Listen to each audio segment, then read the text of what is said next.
Oh, Lisa, let's be thorough this time, okay? We'll be on a long trip for 6 days. You've got plenty of time. Make sure you clean thoroughly.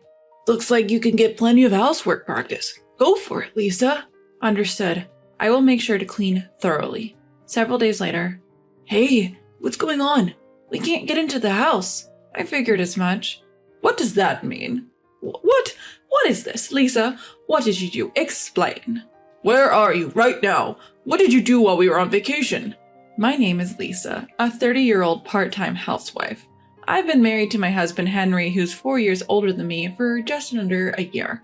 You could say we're still in our newlywed phase. I had dreams of living a sweet life with just the two of us. That was the plan, until we got married. After deciding to get married, we purchased a house and started living together.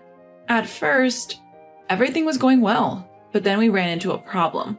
Lisa, what's for dinner tonight? Honey, what did we have for dinner last night? We had curry last night. It's summertime, so something light would be nice today.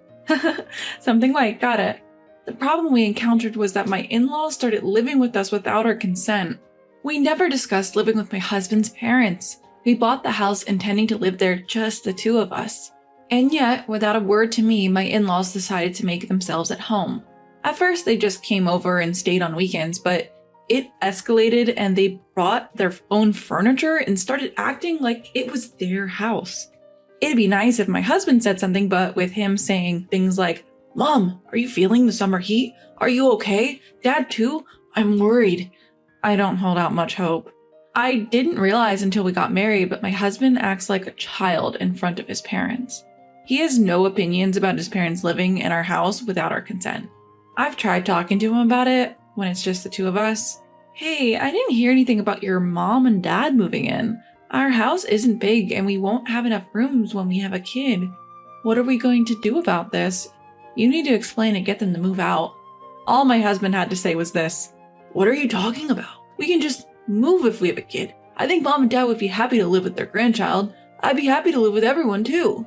Not only does my husband not see any problems with his parents living with us, but he seems to be happy about it. It's hopeless. I gave up on having my husband explain to them. I blame myself, thinking, why didn't I realize this before we got married? My husband lived with his parents until we got married. I only visited his parents' house once when we went to introduce ourselves before the wedding. So I had no idea what his lifestyle was like. I had no idea he was such a mom's boy and a daddy's boy. Living with his parents all of a sudden is stressful enough. But there's even more pot on top of that. Hey, Lisa, there's nothing I can eat for dinner today. Can you make something else? Isn't fish, boiled vegetables, greens, and soup okay? I'm not in the mood for fish. I wanted meat today. My mother-in-law is acting like a princess. She's always had something to complain about, this or that. I don't have any meat right now. Oh, is that so? Let's order delivery then. My mother-in-law started ordering luxurious hors d'oeuvres, not the sort of thing one would usually order on a weekday. It's fine if she wants to splurge with her own money, but... hello! I'll take one of those luxurious hors d'oeuvres. Yes, you can charge it to the usual card. Huh? My mother-in-law had registered my card without my permission. At first, I was shocked, and I asked why she would do such a thing. Because everyone will eat if I order, right? It's everyone's food expense, so it's normal for you to pay, right? She said, brandishing her own theory. Sure enough, if my mother-in-law orders too much food, everyone has no choice but to eat it. I reluctantly eat as well. But why should it be taken for granted that I bear the entire burden? I can't understand my mother-in-law's thinking at all. And my father-in-law is quite a character too. If you're a wife supporting a family of 4, you have to prepare both meat and fish. Everyone might feel different, right? This is exactly why modern women are so... Oh boy. No, you're the biggest oh boy here. Of course, my father-in-law doesn't scold my mother-in-law for her whims. On the contrary, he seems to agree with her and blame me, pushing his stereotypical views onto me. They are indeed 2 peas in a pod, I suppose. Modern people just can't do the simplest things, can they? It's a real problem. Good thing we have delivery. That's right, there's such a variety of delivery these days. I'd rather have delivery every day than Lisa's home cooking. My in-laws seem to enjoy making fun of me. Even though I'm covering their food and living expenses and even the money for this house, why should I be made fun of? Anger was bubbling up inside me, accumulating. Because my in-laws are in the house, I began to feel that being at work is better. Fortunately, my work was going well and there was talk of a promotion. I was asked if I wanted to be a project leader and I accepted both. I figured that if I kept busy, my stress from home would lessen. The days when I can't prepare meals have increased, and if my in-laws order delivery, it can't be helped at this point. I prioritized getting away from my in-laws. As a result, my overtime and weekend work increased, but I was lively because there was a sense of fulfillment. Just when I thought I could somehow manage, something happened. On Friday night, I came home after working overtime, and the house was completely dark. It was strange that my husband and in-laws weren't there. It's too early for them to be asleep. As I entered, wondering what was going on, I found a piece of paper on the table. It read, "We're going on a trip. We'll be back on Sunday." What? I hadn't heard anything about a trip. What made me even angrier was that the room was cluttered with delivery containers and bottles of drinks. It's typical for my in-laws and husband not to do housework or tidy up, but they could at least throw away the trash before leaving. I was so angry that I raised my voice. No one was there to hear me. Feeling hollow, I picked up the trash and started cleaning. I sighed as I stuffed the bags with trash. Suddenly a thought crossed my mind.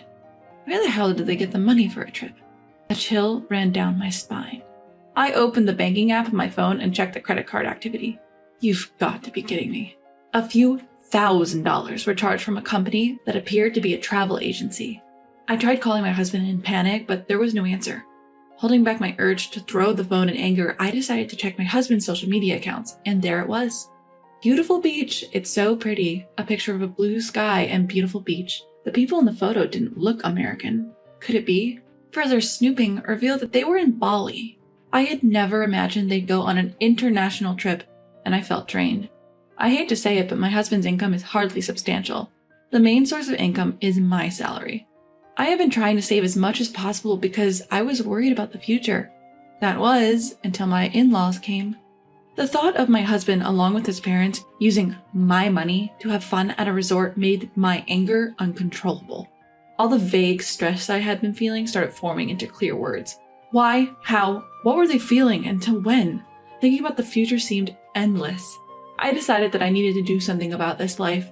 My husband and in-laws returned from their trip slightly tanned. I was very irritated seeing them, but I said nothing. We had such a good time. Going abroad is definitely worth it, and the cost for food and stay was cheap too. That's what my in-laws were saying. I held back my urge to ask who they thought was paying for all of this. Let's go again, Dad, Mom. My husband talking with his parents seemed so immature. He was like a child begging for a summer vacation trip, at the age of 35, no less. Seeing him like this, a feeling of disgust towards him started to well up inside me. I was preparing dinner in frustration. Calm down, just focus on the cooking, I muttered, moving my hands mechanically. Then, "Oh my, there's so much dust here," my mother-in-law remarked. She was running her fingers over the leaves of a houseplant. "That's not good." My father-in-law muttered that, giving me a fleeting glance. "I didn't take Lisa because she had housework to do, and you didn't clean? What kind of day off was that?" My husband took the opportunity to criticize me. What? I couldn't help but ask again. "Because if you had done your housework properly all the time, I would have taken you on the trip. I didn't invite you because I was thinking about you with all your housework. Aren't we all, me, Dad, and Mom, considerate?" My husband said this with a straight face. "Thanks for your thoughtfulness," I replied, suppressing my anger. My face twitched, and I turned my back under the guise of taking ingredients from the refrigerator. "Are you out of your mind?" I shouted in my heart. I can't believe it. Leaving the house messy, taking a vacation with my money, and then coming back to say that? The amount of money spent on the credit card I checked while my husband and in-laws were traveling made me even angrier. Did they go to a spa or a really nice restaurant? Even for Bali, where the cost for food and stay is relatively low, large payments were constantly added. How much have they spent without my consent so far? I couldn't help thinking about it. 1, 10, 100, 1,000, 10,000. I calculated in my head. Yeah, a couple $1,000s isn't impossible. And considering that they've taken over this entire house, I could estimate even higher. I was totally fed up. Once they got a taste of traveling with my money, my husband and in-laws started going on trips more frequently. My card is being used as a matter of course. But I didn't interfere. For several months, I silently observed the foolish acts of my husband and in-laws. Then one day my mother-in-law said, "We're going to Hawaii. Could you please increase the credit card limit?" "Sure, I understand," I answered.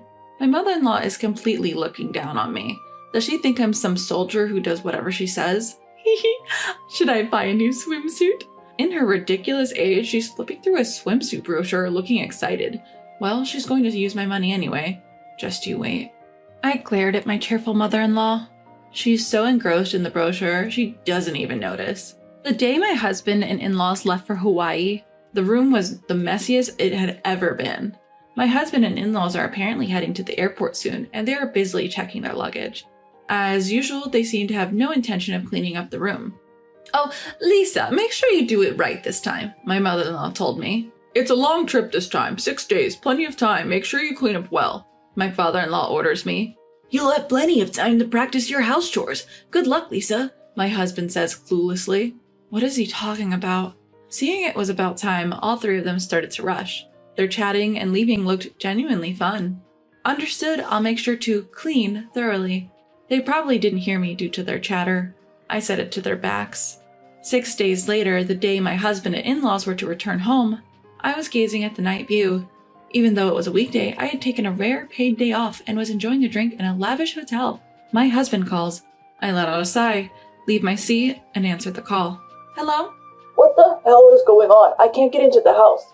My husband sounds quite panicked. I thought as much, I said calmly. "What do you mean? What's happening?" It's not surprising my husband is freaking out. After all, the house is vacant. There should be a for sale sign at the entrance, and not a single piece of furniture should be visible from the windows. "Lisa, what have you done? Explain. Where are you? What did you do while we were away?" I can hear my mother-in-law and father-in-law yelling in the background. "I cleaned up just as ordered," I answered nonchalantly. "What?" As all three were left stunned, I decided to explain. I went ahead and put the house up for sale. The land too. It's completely clean now. Nothing's left inside. "You foolish woman," my father-in-law yelled. "You mean, what foolish thing have I done? Who's been doing foolish things, I wonder? You all sure had a great time using your daughter-in-law's money and living it up." Lisa, don't be mean. Quickly, change it back. What are we supposed to do? You'll also be in trouble without a place to live, right?" My husband pleaded in a voice that sounded almost teary. "I won't have a problem. The house was bought by me in the first place, and all I did was sell it. I've decided on my new place to live. Yes, the house was purchased with my considerable income. Of course, it's under my name. It was a house to which my husband had no rights." "How could you? It was our home. How could you sell it without permission?" To my mother-in-law who said this, I replied, "Please save your sleep talking for when you're asleep. It was never your home to begin with. You were just freeloading, right? Parasiting off me, right? I've made up my mind. I can't continue like this, losing everything. I need to exterminate and rid myself of these harmful pests." "How dare you speak to Mom like that?" The words bellowed from my husband were met with my swift retort. "You're the pest too. I want a divorce. I'm going to demand my money back, which you've recklessly spent. I've already consulted with my attorney. The amount is..." After I could relay the amount, I heard a loud clatter on the other end. It seemed that my husband in shock had dropped the phone. "What happened, Henry? What's wrong?" The voices of my mother-in-law and father-in-law echoed, clearly worried for their son. Dad..." My husband started crying like a child. Through the phone, I could only pull back in disbelief. Knowing that any further conversation would be futile, I hung up the phone. Sitting back down, I sighed. It had become second nature to me, but today it was different. It was a sigh of relief. At last, I finally cleaned house. Good job. I toasted to myself, sipping champagne. My husband and in-laws seemed to have no choice but to return to their family home. Well, they had nowhere else to go after all. During the months from my decision to divorce until I actually brought it up, I found out that their home had turned into a hoarder's paradise. When I visited to introduce myself before our marriage, the place didn't seem so disheveled. They must have hired professionals to temporarily tidy it up. Their house had a long-standing reputation in the neighborhood as a hoarder's home. Perhaps a messy house suits my messy husband and in-laws more than a clean one. Though my husband was reluctant about the divorce, he quickly accepted when confronted with my attorney. Sobbing, he even signed the agreement to pay me back the money they spent. It's not an amount he could easily afford with his salary, but it's only fair since he was the one who created the situation, recklessly indulging in luxuries with other people's money. And so, I managed to completely sever ties with my troublesome family. However, I must regret the fact that I married such a man in the first place. Before we got married, I somehow managed to spin his troublesome traits in a positive light, finding him charming and laid back despite his age. Maybe I was too desperate as I approached my 30s. While occasionally venting about this to my colleagues, I go about my daily work. Will I be single forever from now on? You're still young. Don't say things like that. I appreciate the subordinates who play along with my complaints and jokes. You're right, I shouldn't give up hope. That's right. Would you consider someone younger? Was that a joke? Looking up, I see that my subordinate's face is serious. Don't hoard unnecessary things. Cleaning is important, but maybe, just maybe, I don't need to give up hope. These days, I find myself pondering such things.